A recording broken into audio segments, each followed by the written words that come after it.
जय माता दी। यम दीपम कार्तिक मास में आने वाले महापर्व दिवाली के दौरान यम त्रयोदशी या तिथि धनतेरस के दिन माता लक्ष्मी भगवान कुबेर महाराज के साथ मृत्यु के देवता यमराज की भी पूजा अर्चना करने का विधान है, जिसमें यम देवता के लिए घर के बाहर दिया जलाया जाता है। मान्यता के अनुसार इस दिन यम देवता के दीप दान करने से घर में किसी भी सदस्य की अकाल मृत्यु नहीं होती। यमराज देवता को यह दिन समर्पित है। ये त्योहार यम दीपम या फिर यम दीपम दान के नाम से भी जाना जाता है।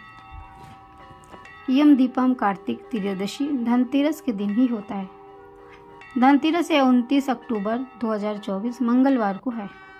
शुभ मुहूर्त 5:19 PM से 6:35 PM तक रहेगा। चिरकाल में एक राजा हेम हुआ करते थे।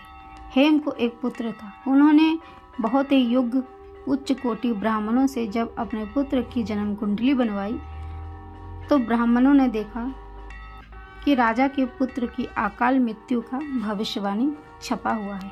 कुंडली के अनुसार विवाह के 4 दिन बाद ही हेम राजा के पुत्र की मृत्यु हो जाएगी। जब यह समाचार राजा को मिला तो राजा बहुत ही दुखी हुआ।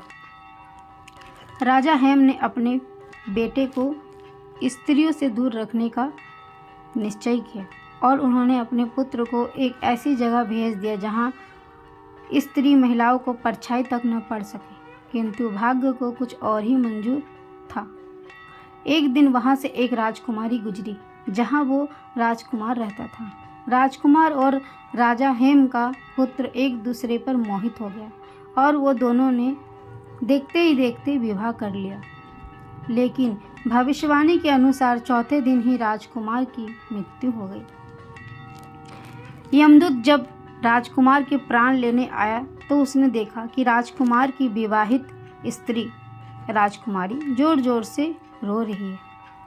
राजकुमारी की इस तरह के दुख देखकर यमदूत भावुक हो उठा और उन्होंने अपने स्वामी यमराज से पूछा, हे महाराज, क्या कोई उपाय नहीं जिससे मनुष्य को अकाल मृत्यु से बचाया जा सके?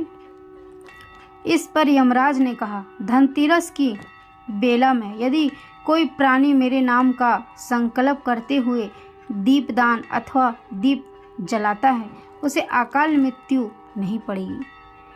इसी मान्यता के अनुसार कहते हैं कि लोग इसी दिन दिया जलाते हैं जिससे प्रसन्न होकर मृत्यु के देवता अकाल मृत्यु के क्रोध से सुरक्षित रहते हैं। इसी प्रकार से धनतेरस के दिन को यम दीपम दान के रूप में भी जाना जाता है।